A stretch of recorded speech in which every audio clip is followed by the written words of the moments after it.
Hey, it's the Chief Bonding with Board Games and RPGs, and I've been coming in with some videos on like role-playing for older people, 60s, 70s, 80s plus. Now, part of that, quite honestly, is because I'm in my 50s. And the other part is I see a lot of my demographics run from 35 to 60. So we're kind of moving down that road anyway.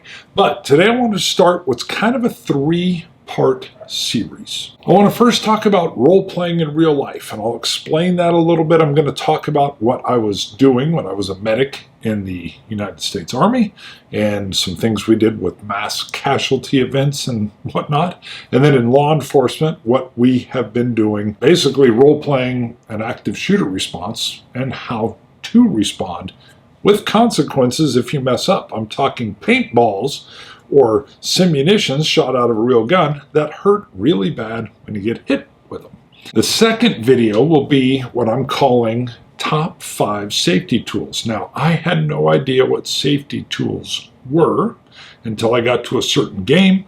They're basically ways, many of which I used to kind of navigate the role-playing space. We'll talk about that in a future episode, and then I'll do the inverse show on the top 5 safety tools I hate, quite honestly. I think they wreck role-playing. But we will get to those in future episodes. So real quick, to circle back to what I call role-playing in real life. In my early 20s, I was a medic or medical specialist in a light infantry company. I never saw combat or anything, but the classification would have been medic or combat medic or medical specialist. But again, it was all peacetime.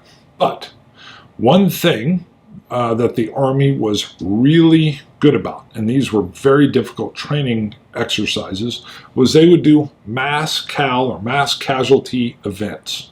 And what they would do is set up a scenario. It can be something as simple as natural disaster and that building has collapsed, or a building has collapsed, and you show up and there are patients just laid out on the grass. Now, one really interesting thing, and where this got into role-playing, is they would have senior folks that knew, what does a compound fracture look like? What does a cardiac tamponade look like? And they would have victims, role players, who would be like all dressed up as actors, shredded clothes, bloody arm, something that looks like a compound fracture, makeup that might make them look pale, like they're losing blood. There was all kinds of things that you did. It was almost like LARPing. Okay, you would show up and they expected you to triage. So you were looking and saying, okay, compound fracture, that can wait. Cardiac tamponade, we need to get working on that right away, relieve the blood in the thoracic cavity, whatever. And they would be grading you, so the tension was up, and you had all of the accoutrements there. All of the equipment was there. This person's going on an ambulance ride in a Humvee. This person needs to be medevaced out via Blackhawk. Boom, a Blackhawk comes, you call it in, or somebody else is handling that because it's a mass cal triage and everybody's got their role. So you've got role players all over the place and you're being graded. And then a chopper comes down, so you had to handle where are you going to do that? How are you going to do that? Boom, you're loading them in. Are you loading them in safely? The medic that's usually on one of these choppers, depending on the type of medevac, is now assessing the patient as given to them.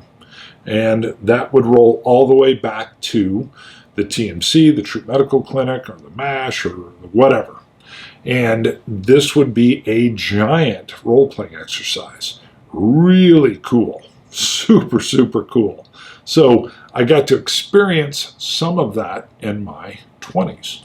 You wouldn't call it LARPing, but it's beyond that. It is so cool that you are kind of immersed in this environment, and it definitely helps you get ready for the real thing. Now, you can't get really like the real thing, but you can get pretty darn close. And that's one thing I want to talk about in this episode is a way to make yourself mentally strong, whether you're old, middle-aged, or young, is to put yourself in these places to test your mettle. When you rolled up on a mass casualty event, and you're faced with, I mean, they're the role players, the actors are moaning, they're told to act a certain way, maybe lethargic, depending on whatever, and all this helps with the diagnosis and the triage. So you're faced with what appears to be real, sounds like it's real. You're being graded, so there's real tension there. Even though it's not the same as the tension that would be there in real life, there's a tension level there. And I will tell you that when I look at role-playing, or when I GM, or even when I play, I approach it as, in my mind, like it's real. What would this character do? What would I do? What would I do as him or her? And how would that work? And it is such a good way for players to step out of who they are into whatever the fantasy realm is. Fantasy, space, Western, whatever. Apocalyptic, Cthulhu. You're stepping into that realm. And you will literally, and I mean literally, make yourself mentally stronger as you allow yourself to be tested by the situations that these false role-playing games play out, much like what I did in the Army. Now, I'll move on to the next level because it's very similar to what we were doing in the Army, but in the police department. I've been on 28 years, and we will do similar trainings with active shooter.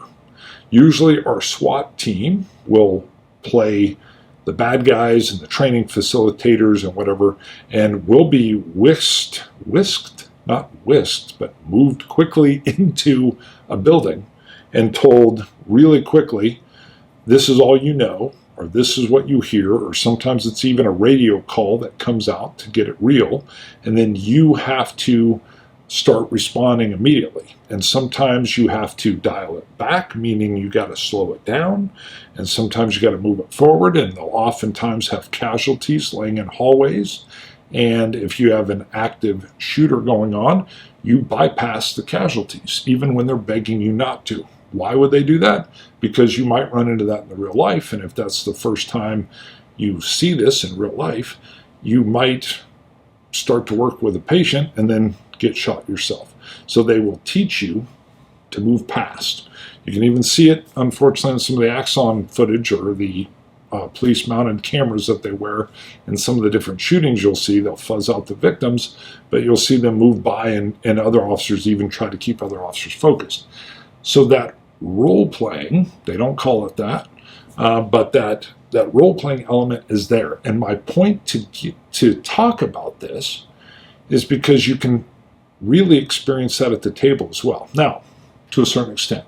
In the law enforcement side, they will be shooting what's called Simunitions at you. Think paintball, but these are little paint bullets that come out of real guns. There's all kinds of safety checks and things going on, but they hurt. They hurt bad. I made a tactical... I misread a situation. I moved past an open door and I got stitched up my arm and it was bleeding. It's more like a heavy bruise. But when I came up out of that scenario, there were folks lined up to go in that were like, oh my God, what the hell are we getting ready to go into? I was like, just head up on a swivel. And they were like, oh, and it was painful. But I also learned a very good lesson, a very hard way. So again, I'm going to roll back to the role-playing in this episode. And that's why the future 2 episodes from this are going to be top 5 lists on what's called safety tools. So when I sit down and have a live group, or even what I'm doing online with Maze Rats, or what I did with Dan Pancaldi and Ron Nicholson, you've got real folks playing, and how do you set parameters? Does there need to be parameters? Yes. I think you got to have a general idea. Can parameters go too far? I think they can. Are groups different? Most definitely. Do people act differently and different groups act differently? Yes. So the future episodes coming out of this will talk about some things I really like about safety tools. I don't even know if I'd call them safety tools, but whatever. That's the term that's out there, so there they are. And some things I don't.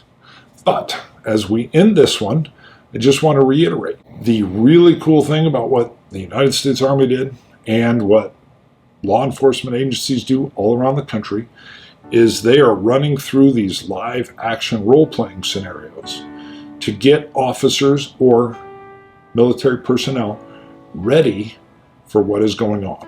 You then enter in, and the more realistic they are, not only the more mentally instructive it is, but the more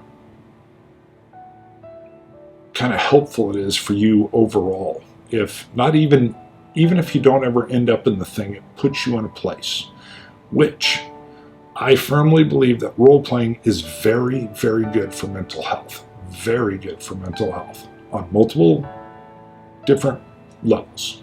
That's enough for this episode. Look for my top 5 safety tools I like and use. Second video on this, and then the third video will be the top 5 safety tools I hate. That's probably a little strong, but it'll be something that'll be a little bit clickbaity so people check it. But there are safety tools that I'm like, these are bad. I think they wreck the role-playing scenario. But again, Chief, bonding with board games, do me a favor.